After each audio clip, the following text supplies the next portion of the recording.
হ্যালো বন্ধুরা, আপনারা দেখতে পাচ্ছেন আজকে আমি মির্জুমালা মাদার শরীফ মাদ্রাসায় চলে আসলাম এই বাচ্চাদের কোরআন তিলাওয়াত শোনার জন্য। দর্শক, আপনারাও কোরআন তিলাওয়াত শুনবেন, সুন্দর কণ্ঠে কোরআন তিলাওয়াত করবেন এই মাদ্রাসার বাচ্চা, আপনারা শুনে যাবেন। السلام عليكم ورحمة الله وبركاته.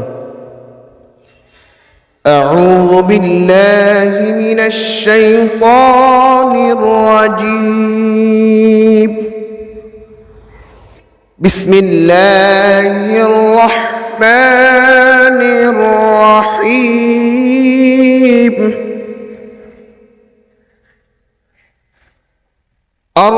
الرحمن علم القرآن خلق الإنسان علمه البيان.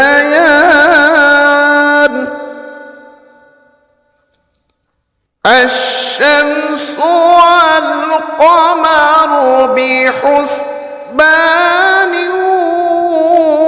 والنجم والشجر يسجدان.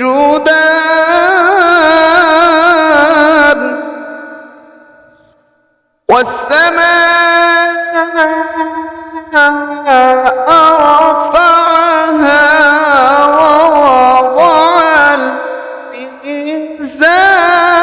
الميزان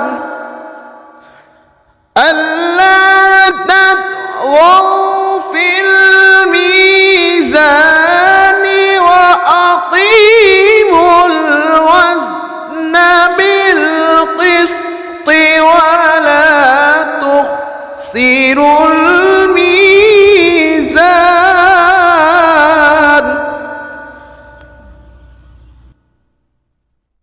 والأرض وضعها للأنام فيها فاكهة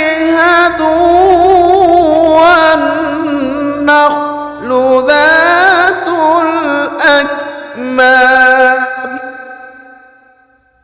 والحب ذو العصف والريحان.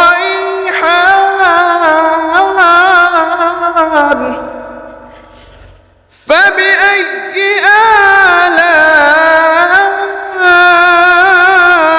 آلاء ربكما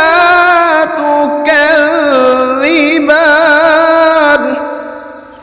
فبأي آلاء ربكما تكذبان. صدق الله العظيم. السلام عليكم ورحمة الله وبركاته. মাশাআল্লাহ, অনেক সুন্দর করে কোরআন তিলাওয়াত করলেন।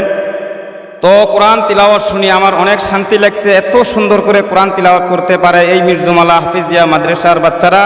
তো দর্শক, যদি আপনাদেরও ভালো লাগে এই কোরআন তিলাওয়াতের খাতিরে, কোরআনের খাতিরে আপনারা এই ভিডিওটা বেশি বেশি করে শেয়ার করবেন, যেন সারা বিশ্বর মানুষ এই কোরআন তিলাওয়াত শুনতে পারে। এই হাফিজিয়া মির্জুমালা হাফিজিয়া মাদ্রাসার বাচ্চারা এত সুন্দর করে কোরআন তিলাওয়াত করতে পারে, এটা আমার ভাবাই ছিল না। যাই হোক, আজকে অনেক শান্তি লাগছে কোরআন তিলাওয়াত শুনি।